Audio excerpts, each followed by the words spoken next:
वन्य जीवों और मनुष्यों के संघर्ष ने आजकल सबको विस्मय में डाल रखा है। निश्चित रूप से वन विभाग को इसमें कुछ ऐसी स्ट्रेटजी बनानी पड़ेगी कि जिससे कि मनुष्य जीवन रह सके सुरक्षित।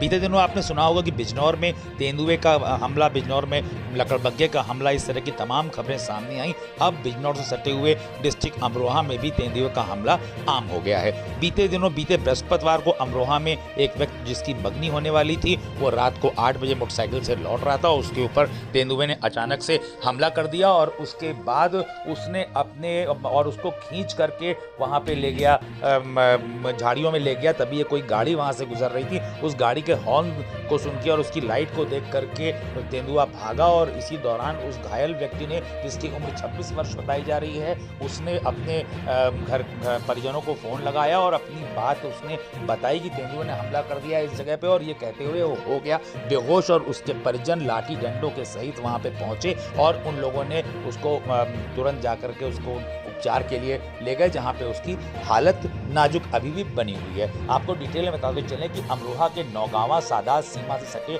बिजनौर जिले के बाद अमरोहा में भी तेंदुए हमलावर हो गए हैं। नौगांव सादात क्षेत्र में मंगनी से कुछ घंटे पहले तेंदुए ने बाइक सवार सुधांशु उर्फ भोलू पर हमला कर दिया। बाइक से गिरने के बाद तेंदुआ उसे खेत में खींच कर ले गया, गर्दन और सिर नोच डाला। गनीमत रही कि सड़क से गुजर रही कार का हॉर्न बजते ही तेंदुआ भाग निकला, जिससे युवक की जान बच गई। परिजनों ने लहूलुहान युवक को निजी अस्पताल में भर्ती कराया, जहां उसकी हालत नाजुक बनी हुई है। नौगावा सादात थाना क्षेत्र के नौगावा तंगा गांव निवासी किसान बुक्कन का बेटा सुधांशु मंडी धनौरा में मकान बनवा रहा है। वह पिता के साथ भी खेती करता है। शुक्रवार को उसकी मंगनी होनी थी, घर में तैयारी चल रही थी। बीते बृहस्पतिवार रात 8 बजे सुधांशु बाइक से घर लौट रहा था। जैसे ही वो धनौरा रोड से गाँव के जाने वाले रास्ते पर मुड़ा तो तेंदुए ने हमला कर दिया। तेंदुए के झपट्टा मारते ही सुधांशु की बाइक गिर गई। तेंदुआ से खींचकर सड़क किनारे खेत में ले गया और उसकी गर्दन और सिर नोचने लगा। इस बीच सड़क से गुजर रही कार का हॉर्न बजा तो तेंदुआ सुधांशु को छोड़कर भाग निकला, लेकिन वह जख्मी हो गया। बुक्कन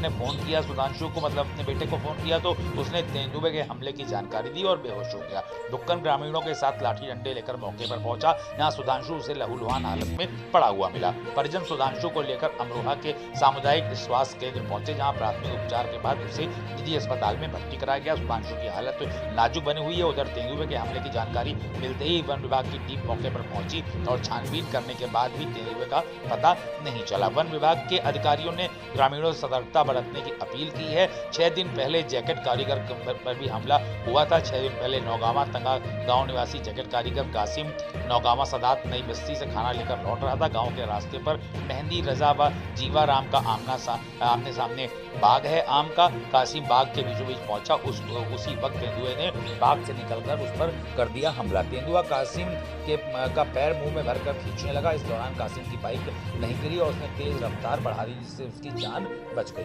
घटनास्थल के पास पिंजरा लगाया गया है। क्षेत्र में तेंदुआ अब इंसानों पर हमला करने लगा है। क्षेत्र में ये दूसरी घटना है। सुधांशु पर हुए हमले के बाद वन विभाग की टीम ने गांव नौगावा तंगा और धनौरा मार्ग के बीच खेत में पिंजरा लगा दिया है।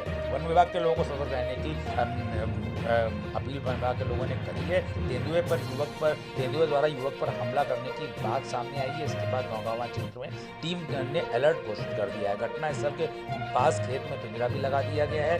टीम लगातार कॉम्बिंग कर रही है। तेंदुए को लेकर लोगों में भी बेहद सतर्कता बनी हुई है।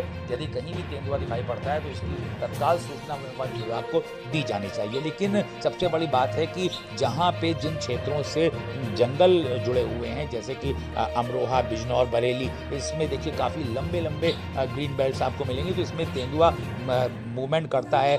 पिछले साल जानकारी आई थी कि कानपुर और उसके आसपास गंगा गटरी के क्षेत्र में भी तेंदुआ देखा गया। कानपुर में भारतीय प्रौद्योगिकी संस्थान है, वहाँ पे भी तेंदुआ देखा गया था और वन विभाग की टीम ने सबको अलर्ट किया देखे जाने के बाद। जबकि जहाँ पे ये सब घटनाएं प्रायः होती रहती हैं, वहाँ पे वन विभाग को एक्टिवली पहले से ही कुछ ऐसी तैयारियां करके रखनी चाहिए, जिससे कि वन्य जीवों से मनुष्यों की जान को खतरा ना हो सके। निश्चित रूप से वन विभाग को सचेतना पड़ेगा और इस प्रकार की कुछ ऐसी स्ट्रेटजी बनानी पड़ेगी जिससे समाज में मनुष्य जीवन रह सके सुरक्षित। बड़ी खबर पश्चिमी उत्तर प्रदेश के अमरोहा से।